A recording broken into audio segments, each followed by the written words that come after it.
Hi, this is Stephanie Miller from The Stephanie Miller Show. Please enjoy this exclusive clip from my show on Political Voices Network. The fact that he could not say Donald Trump lost the election, right? And that he would certify the results if he were the vice president. I mean, that was the whole debate in my mind.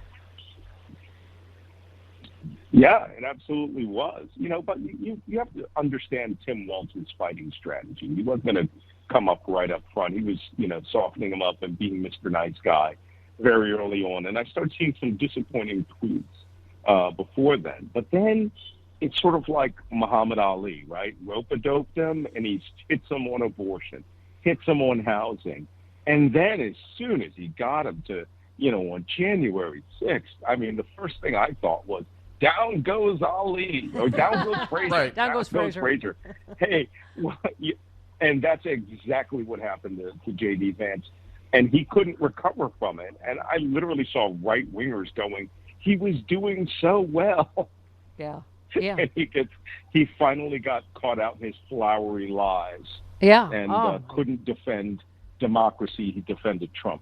Yeah. Oh, laugh out loud lies. That Donald Trump protected the ACA. That he took part in a peaceful transfer of power. You're just like, what? That's not even revisionist history, okay? That is like living in a Twilight Zone episode. This guy to come and literally flip this, Trump saved Obamacare. Well, how about the 100 times he got the Republican Congress to try to kill him? Yeah. 100 times. Every time he opened his mouth on the stump, he said he was going to kill Obamacare. I have my own plan. It'll be out in 2 weeks. Yeah, that was like 9 years ago. Mm-hmm. Yeah, exactly.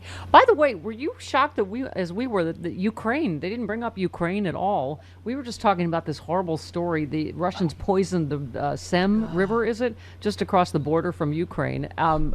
I mean, among a million other things that are happening, JD Vance is on record as saying he doesn't care what happens to Ukraine, and it didn't even come up.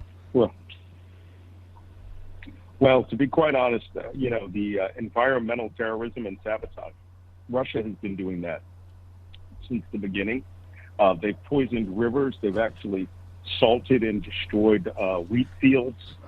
They would actually fire thermobaric rockets into fully developed harvest fields to set them aflame.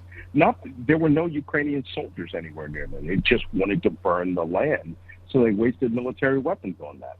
But, that's not the most horrific thing they did. Just yesterday, there's a drone footage of them executing 16 Ukrainian soldiers. So that it didn't come up, I don't think had anything to do with Tim Walz. I think it had more to do with JD Vance. JD Vance didn't want to have to isolate any more Republicans who are pro-Ukraine Republicans and the vast Ukrainian voting community that's in Wisconsin and Pennsylvania. Yeah. There's a huge number of Ukrainians in Pennsylvania. He's going to lose them. He's going to lose them. JD Vance was the one who said he wanted to completely defund Ukraine.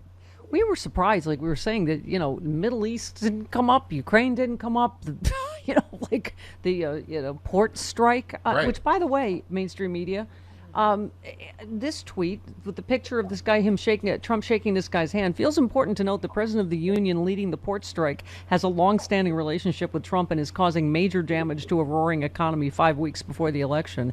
I mean, we're in October, Malcolm. We're wondering what other, October surprises are there. Clearly Netanyahu is rooting for Trump to get back in there and is, not going to be. Well, yeah, go ahead. Well, with the ports union thing, the ILA, that is just economic sabotage, just straight up. Yeah. They were offered a package where they received a 50% pay raise, and that wasn't even what they were looking for.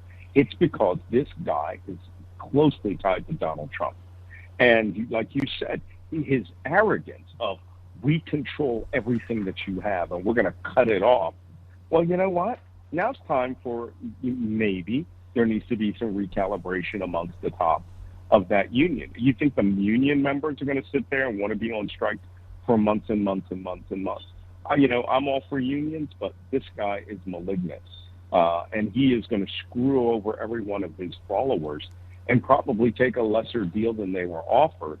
But, it is sabotage. He's doing it just before the election, and he is one of Trump's tight buddies. Yep. With regards to Netanyahu and Israel, hey, Iran dictates a lot of the pace of what's going on here. Could we have an October surprise that could change the balance of the election? I don't think so at all at this point. Yeah. I've been fighting these idiots all night. And I'm 7 hours ahead of you. And these guys are all out here saying, well, you're not supporting Israel. Jesus Christ, our ship shot down a third of those ballistic missiles. And people act like we're not involved at all, and that Trump will do something, will make them afraid just by shouting at them. When you shout gibberish, people get afraid. Yeah. Jody and I had a very deep policy discussion yesterday. We just said boys are dumb. Yeah. Stupid wars, stupid. Yeah, that was the end of the conversation. No, thank God for the Iron Dome, but you're like, okay, so they're going to shoot all these missiles. None of them are going to, it's just, what's the point of all this? It's so ridiculous. Boys are dumb. Okay, not you, Malcolm. I mean, they first off, they do intercept. They did intercept every missile they wanted to intercept. Sometimes and I tweeted this before the attack occurred, that Israel is going to allow certain ones through that are going to hit remote desert areas. And, why would you spend, $250 million, or $100 million interceptor on a missile that's going to hit sand?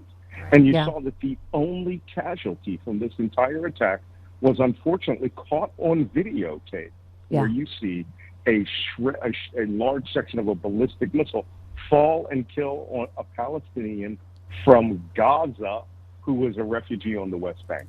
So the Iranians killed, I believe, 5 of their own when a ballistic missile blew up on the launcher, and this poor guy from Gaza. And I thought Governor Walz did a great job last night talking about the Iran deal. And it's because of Donald Trump, obviously the Iran deal. And then Trump, he said last week, we should have a deal. We did have a deal, you moron. Right? Yes.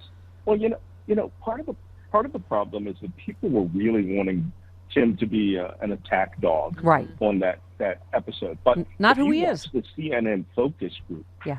He won over 5 of 6 of the undecided voters by going halfway and showing, Wisconsin nice, and then calling out the liar that he is. I mean, geez, JD Vance had so much Bollywood makeup on yesterday, but he's going to break into a dance. Well, election season is a sweet time of the year, right? As candidates coat their messages with lots of sugar to get your vote. Yeah, I said that.